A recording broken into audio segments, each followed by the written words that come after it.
Halo Sobat Rebahan, kembali lagi bersama gua Bang Jul yang tampan, dermawan, dan agak sawan. Yang tentunya pada kesempatan kali ini gua ingin menceritakan sebuah film tentang supporter sepak bola yang ada di Inggris atau bisa kita sebut dengan hooligans.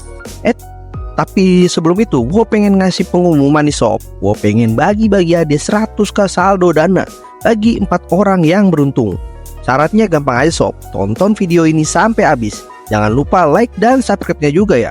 Serta komen apa aja terserah, namun cantumkan nama Instagram kalian agar yang menang bisa gue DM nantinya. Dan untuk pengundiannya itu setelah 5 hari video ini tayang, gue akan undi secara live di YouTube gue ya.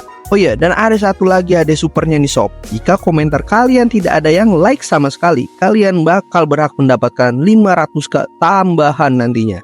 Oke, cukup segitu aja infonya. Jika kurang jelas bisa baca di kolom deskripsi ya. Dan tanpa basa-basi lagi, tanpa babi bu lagi, kita langsung aja ke ceritanya. I don't ever slow up, no I don't take shit. I got no love for the fakeness. If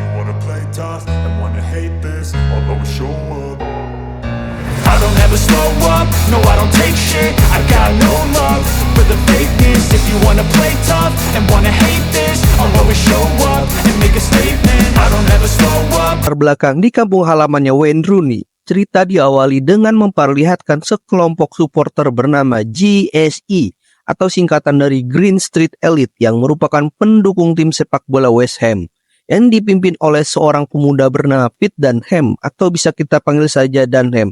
Nah, ini pala botaknya yang tak sengaja bertemu dengan kelompok supporter dari tim lain sehingga seperti kebanyakan pendukung fanatik bola pada umumnya, terjadilah perselisihan yang berakhir dengan tawuran di stasiun kereta api.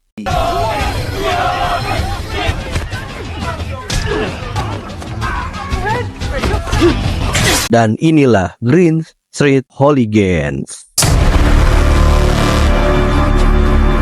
Beralih ke Amerika Serikat, kita akan diperkenalkan pada seorang mahasiswa jurnalisme bernama Matt Buckner yang baru saja dikeluarkan dari kampusnya gara-gara ketahuan menyimpan barang terlarang yaitu narkoba yang pada kenyataannya narkoba tersebut adalah milik teman sekamarnya bernama Jeremy, bukan Jeremy Teti yang merupakan anak dari seorang pejabat. Jeremy sengaja mengkambing hitamkan Matt sebagai pelakunya dan sempat memberikan sejumlah uang sebagai ganti ruginya. Sebenarnya Matt melakukan pengorbanan ini secara terpaksa, tetapi karena Jeremy terus mengemis minta tolong, Matt yang kasihan pun mengabulkan keinginan Jeremy demi agar nama baik dan jabatan ayahnya tidak tercoreng.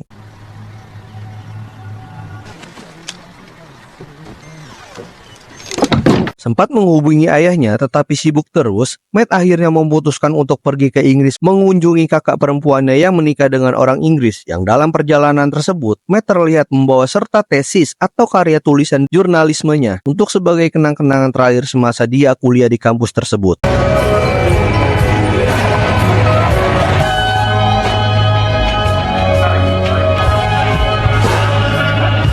Tiba di Inggris, Matt langsung disambut oleh sang kakak perempuan bernama Shannon yang dalam perjalanannya menuju ke rumah, ia menceritakan fakta sebenarnya alasan tentang kenapa dirinya dikeluarkan dari kampus. Tiba di rumah, kita akan diperkenalkan suami kakaknya yang bernama Steve dan tak lama muncullah seorang fanatik sepak bola yang tak lain dan tak bukan adalah Dunham yang ternyata adalah adik kandung dari Steve alias kakak iparnya sendiri. Meski di circle-nya Dunham dianggap sebagai ketua kelompok supporter, di rumah dia tidak lebih dari hanya seorang pria pengangguran yang sangat beban dan tidak punya masa depan. Hidup dari uang yang diberikan oleh Steve kakaknya, yang karena malam ini Steve punya acara intim bersama Shannon, Dunham pun diminta untuk membawa Matt jalan-jalan keluar dengan si Matt yang diberikan sejumlah uang untuk mereka berdua bersenang-senang. Come on then. Yeah, have a good time. See ya. Tak ingin mengasuh seorang Yankee atau sebutan untuk orang Amerika Serikat, Dunham sempat menawarkan kesepakatan untuk membagi dua uang tersebut dan bersenang-senang di tempat yang berbeda. Namun Matt yang memegang teguh amanah dari Steve pun menolak ide tersebut hingga terjadilah sedikit perkelahian kecil yang pada akhirnya mereka berdua pun tetap bersama. Cops! Dunham bermaksud untuk mengajak Matt masuk ke dalam bar tempat berkumpulnya GSE atau teman-teman supporter sepak bola West Ham-nya, di mana Dunham memberitahu Matt tentang dua hal yang paling dibenci oleh mereka semua adalah mereka benci dengan polisi dan jurnalis, sehingga Matt diminta untuk tetap low profile, jangan mengatakan sesuatu yang berkaitan dengan dua hal tadi. It's football day. Saat Dunham sedang memperkenalkan Matt kepada teman-temannya, muncullah seorang bernama Boffer. Ini komuknya, yang seperti biasa dalam sebuah kelompok, tentu saja selalu ada satu orang yang memiliki sifat curigaan dan angkuh, di mana Matt langsung mendapat perlakuan atau respon menyakitkan ketika Boffer menolak jabat tangan dengan Matt yang sudah mengacungkan tangannya.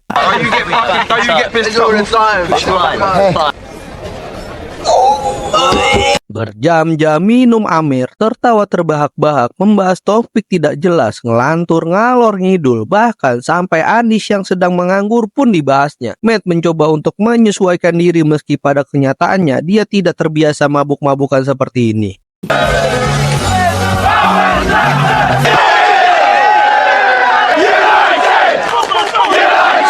Tepat saat Matt sedang berada di toilet, muncullah Boffer yang sepertinya memang benar-benar tidak suka terhadap Matt. Hal itu dibuktikan ketika Boffer dengan belak-belakan mengatakan bahwa dirinya benci dengan orang luar, yang ketegangan tersebut diakhiri dengan sebuah sikap adab atau attitude yang sangat buruk ketika Boffer melempar puntung rokoknya seenak jidat.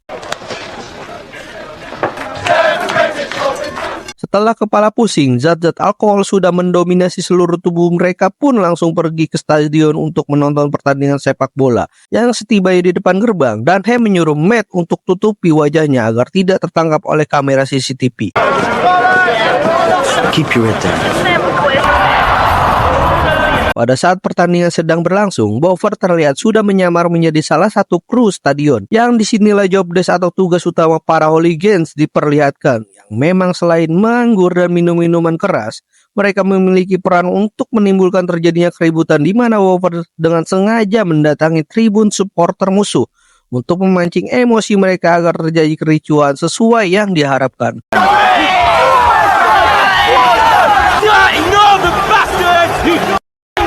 Tak puas hanya dengan menimbulkan kericuhan di dalam stadion, mereka kembali menyusun rencana untuk melakukan penyerangan setelah diketahui ada sekitar 50 orang supporter lawan yang masih berada di sekitaran stadion ini, yang ketika Matt memilih untuk menjauh dan bermaksud untuk sendirian, tiba-tiba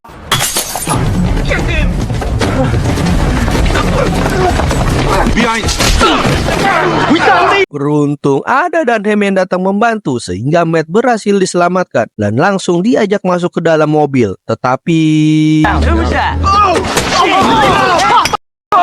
tak terima dengan hal itu, Dunham dan kawan-kawan pun turun dari mobil untuk mengejarnya, dan ternyata si pelempar batu barusan tidak sendiri, melainkan membawa banyak pasukannya yang sudah siap tawuran. Yang di sini Matt sempat ciut nyalinya gara-gara jumlah musuh yang jauh lebih banyak. Tetapi Dunham berhasil membakar semangat Matt dengan mengatakan bahwa untuk jadi laki-laki sejati kau harus punya nyali dan berkelahi, masih lebih baik dibandingkan dengan coli.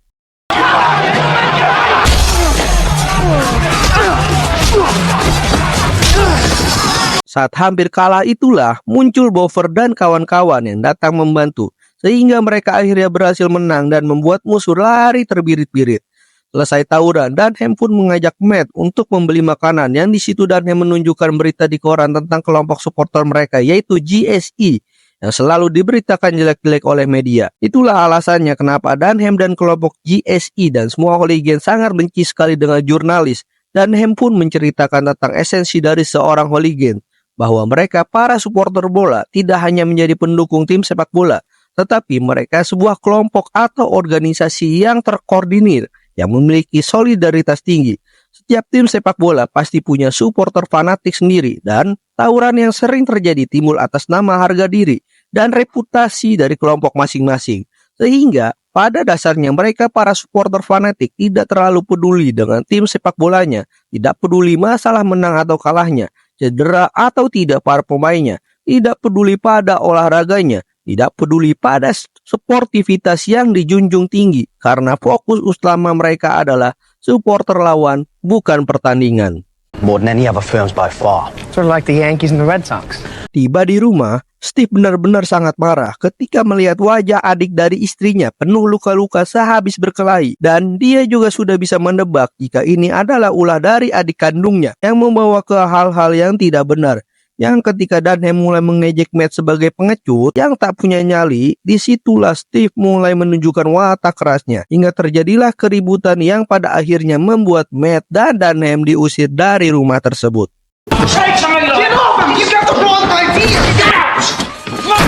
Shannon, sang kakak pun sempat melarang adiknya untuk pergi, tetapi Matt yang memandang Dunham sebagai orang baik pun lebih respek terhadapnya ketimbang kakak iparnya, sehingga ia memutuskan untuk keluar dari rumah ini dan tinggal di tempatnya si Dunham. Matt? Please don't. Well, that weren't the smartest of moves, mate. Tiba di markas, Dunham hampir terpancing emosi ketika Boffer mengejek mereka berdua sebagai pasangan hombreng karena selalu pergi berduaan. Beruntung keduanya langsung dipisah sehingga keributan tidak benar-benar terjadi. Beers, boys. Beberapa waktu setelah resmi tinggal di kediamannya si Dunham, Matt pun melihat sisi lain dari Dunham yang ternyata tidak seperti dugaan awalnya. Dikira seorang beban pengangguran dan menyusahkan semua orang, Dunham aslinya adalah seorang pelatih sepak bola untuk anak-anak yang ketika Matt mencoba untuk menjadi kiper, ia pun dibuat kebobolan berkali-kali oleh anak-anak tersebut. Bukti bahwa Dunham adalah seorang pelatih yang cukup sukses.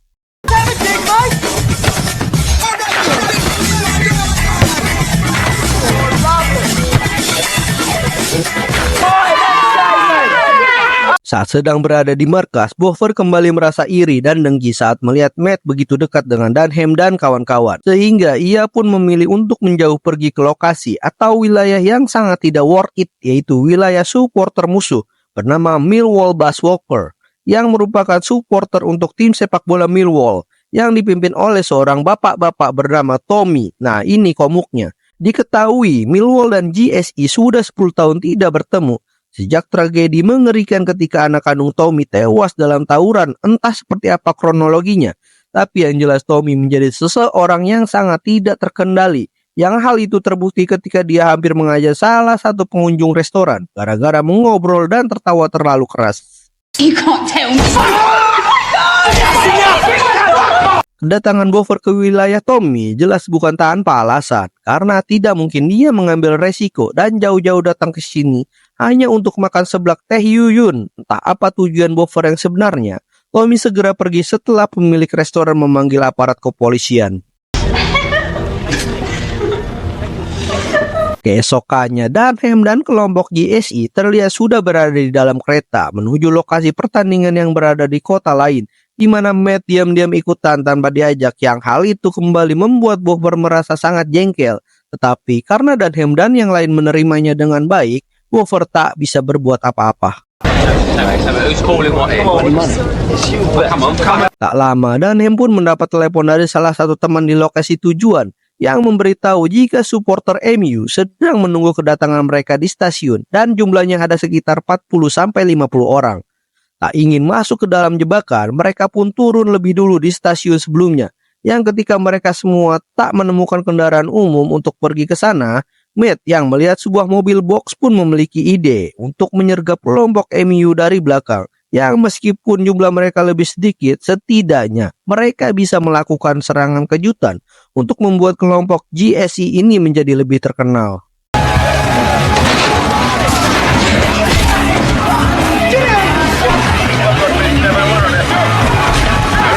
Berkat kamera CCTV yang ada di lokasi, reputasi kelompok GSI pun semakin naik setelah mampu menghadapi 50 orang supporter MU.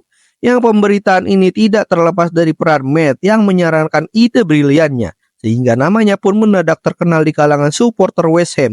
Bahkan Matt sendiri pun mentato tubuhnya dengan logo GSI, dan itu semakin membuat Boffer cemburu penuh iri dan dengki. People around town had heard of me. They would hear my accent and say, once you've taken a few punches and realize you're not made of glass, you're back. It's knowing that you have your friend. Ketika Matt berkunjung ke rumah Shannon, muncullah seseorang yang sangat tidak diduga-duga kedatangannya, yaitu sang ayah yang datang untuk menjenguk mereka berdua. Yang setelah berdebat mengenai sikap sang ayah yang terlalu sibuk dengan pekerjaannya, Matt diajak untuk mengunjungi London Times atau pusatnya penerbitan berita surat kabar dan tempat berkumpulnya para jurnalis, dengan harapan Matt bisa berkenalan dengan salah satu orang dalam dan punya kesempatan untuk memulai karirnya kembali sebagai seorang jurnalis. Tak ingin melewatkan kesempatan, Matt pun ikut bersama sang ayah ke London Times dan sungguh sangat tak terduga ketika salah satu teman dekat Boffer melihat Matt berada di sarangnya para jurnalis yang seperti Dunham tekankan di awal bahwa ada dua hal yang paling dibenci oleh para hooligans. Yang pertama polisi, yang kedua adalah jurnalis, sehingga Boffer pun akhirnya memiliki senjata untuk bisa menyingkirkan si Matt dari kelompok GSE ini. A little yank, mate. Tepat di saat bersamaan diadakanlah undian untuk menentukan tim yang mana akan bertanding di pertandingan Piala FA, di mana Dunham dan semua orang pun langsung bersorak-sorai saat mengetahui jika West Ham akan bertanding melawan Millwall. Yang seperti kita tahu, keduanya adalah musuh bebuyutan yang selama 10 tahun terakhir ini tidak pernah saling bertemu. Dan ini adalah kesempatan emas untuk kedua kelompok supporter mengeluarkan semua jiwa-jiwa kebrutalannya. Kembali ke Matt dan sang ayah yang tengah mengobrol seputar dunia jurnalisme. Tepat saat Steve baru saja pulang bekerja. Mendengar percakapan mereka berdua, Steve pun menjadi penasaran tentang jurusan apa yang sebenarnya Matt ambil di kampusnya. Yang alangkah terkejutnya Steve saat Shannon mengatakan jika Matt adalah seorang mahasiswa jurnalisme. Sehingga ia pun buru-buru pergi ke markas GSE untuk menyebut Matt dari tempat tersebut. Tanpa banyak bicara, Steve pun langsung mengajak Matt untuk pulang karena bukan apa-apa, Steve hanya peduli pada keselamatan adik iparnya. Tak ingin Matt terluka atau dikeroyok oleh semua hooligans apabila mereka mengetahui tentang profesi jurnalisnya atau jurusan kuliah yang diambilnya. Namun saat akan pergi, semua orang langsung mengacukan gelas minuman mereka dan mengajak Steve untuk bersulang. Yang pada akhirnya terungkaplah jika Steve adalah ketua lama dari kelompok GSE ini. Sudah terlanjur ketahuan, Steve pun akhirnya menceritakan masa lalunya 10 tahun lalu ketika dirinya masih menjabat sebagai ketua, di mana pada waktu itu West Ham kalah dari Millwall. Tak terima timnya diejek dan ditertawakan, Steve bersama kelompoknya pun melakukan penyerangan tepat saat putra kandungnya Tommy masih berada di TKP. Hingga terjadilah insiden tak terduga ketika si anak terjatuh dan seluruh tulangnya remuk terinjak-injak oleh kelompok GSE. Sehingga Steve yang menyaksikan langsung hal itu pun menjadi trauma dan memutuskan melepaskan jabatan dari ketua. Di saat bersamaan, Boffer pun mendatangi kediaman Dunham dan untuk memberitahu tentang Matt yang seorang jurnalis. Yang karena penasaran, Dunham pun memeriksa barang-barang pribadi dan menemukan tesis tentang jurnalisme, sekaligus laptop berisi tulisan yang menceritakan kehidupan para hooligans, termasuk nama Dunham yang juga tertera di situ.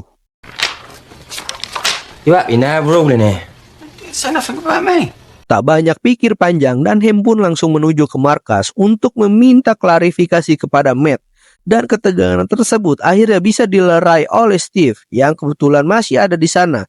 Namun Boffer yang sejak awal benci pun memanfaatkan kesempatan tersebut untuk terus mendesak Matt dengan mengatakan bahwa ayahnya juga adalah seorang jurnalis. Sehingga ketika Steve tak terima ayah mertuanya dilibatkan, langsung mengajar si Boffer hingga dia menjadi sangat sakit hati. Terlebih lagi Dunham sang ketua tentunya akan lebih memilih kepada keluarganya sendiri ketimbang pada si Boffer yang bedon ini.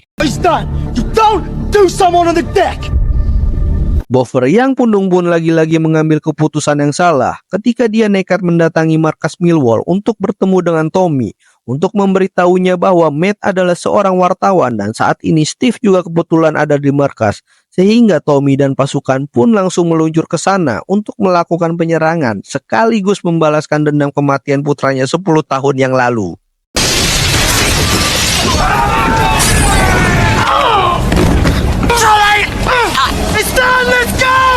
Dan ya, Steve pun mengalami cedera parah saat Tommy menikam lehernya menggunakan pecahan botol, sehingga ia pun segera dilarikan ke rumah sakit dengan Shannon yang tentu saja dibuat panik, marah, dan memukuli Dunham atas apa yang telah terjadi pada kakaknya.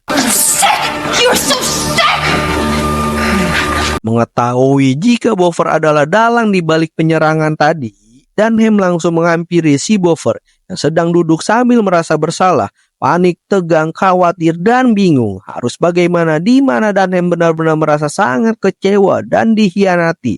Yang ucapan tersebut semakin membuat si Wolver Bedon ini lebih merasa bersalah. Steve yang akhirnya sudah siuman menyarankan Shannon dan Matt untuk pulang kampung ke Amerika sampai situasi kembali kondusif, karena tidak aman bagi mereka berdua berada di sini. Ditakutkan Tommy kembali melakukan serangan susulan. Sementara itu, Dunham yang tak terima kakaknya dibuat cedera pun menyusun rencana untuk balas dendam dengan mengajak kelompoknya si Tommy untuk melakukan pertarungan di lokasi yang sudah ditentukan. In the far away fire lesson is lost there.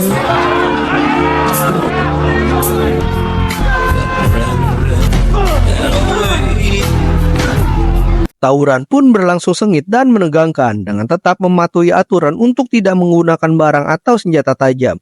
Karena pada dasarnya mereka para hooligans hanya bermaksud untuk saling menyakiti dan mencederai lawannya tanpa ada niatan untuk menghilangkan nyawa. Dan yang paling terpenting, tahu tempat, tidak tawuran di tempat umum, merusak fasilitas, mengganggu lalu lintas seperti bocah-bocah orang gak tahu diri, layaknya para jagoan di negara Wakanda yang sosokan ribut bawa parang tengah jalan. Mereka para hooligans masih punya etika untuk membrutal dalam batas-batas dan koridor tertentu.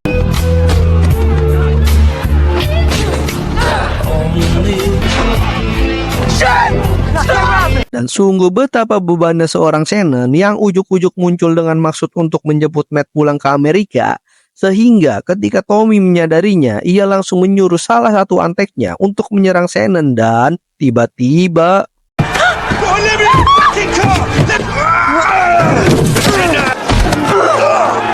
saat Matt dan Wolver sedang sibuk mengajar si antek itulah, Tommy pun berjalan ke arah mobil Shannon untuk melakukannya dengan tangannya sendiri, di mana Dunham yang melihat kakak iparnya sedang terancam pun langsung mencegah hal itu dengan mengalihkan perhatian Tommy dengan cara memancing emosinya, mengatakan bahwa putranya mati oleh karena kelalaian Tommy sendiri yang tidak bisa melindunginya seperti seorang pria sejati. Sehingga ketika almarhum putranya disebut-sebut, Tommy yang dikenal brutal pun menjadi sangat tidak terkendali hingga dia memukuli Dunham dengan penuh amarah dan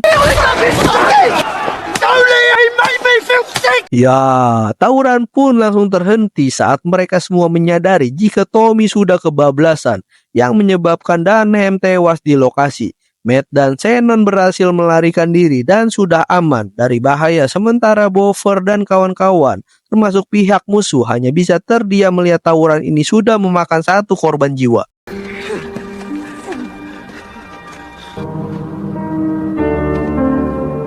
Beberapa waktu berlalu setelah kepulangan Matt ke Amerika, ia pun mendatangi si Jeremy, teman sekamarnya yang kini sudah menjadi pekerja kantoran dan jabatan yang lumayan berkat bantuan ayah pejabatnya, di mana Matt datang untuk menagih janji Jeremy yang katanya akan membantunya masuk kembali ke universitas.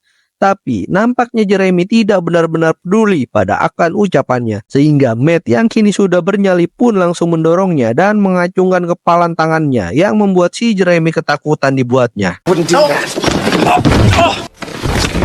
Puas dengan hal itu, Matt pun keluar sambil menyanyikan yel-yel GSE yang khusus dia persembahkan untuk Dunham yang telah banyak memberinya pelajaran.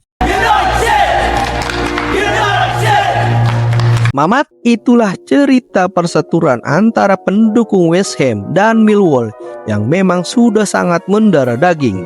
Film ini adalah sebuah film tentang hooliganisme sepak bola di Inggris yang disutradarai oleh Lexi Alexander yang dibintangi oleh Elijah Wood sebagai Matt Buckner dan Charlie Hunnam sebagai Pete Dunham. Di USA dan Australia, film ini disebut Green Street Hooligans. Di negara lain dinamakan Football Hooligans atau hanya Hooligans.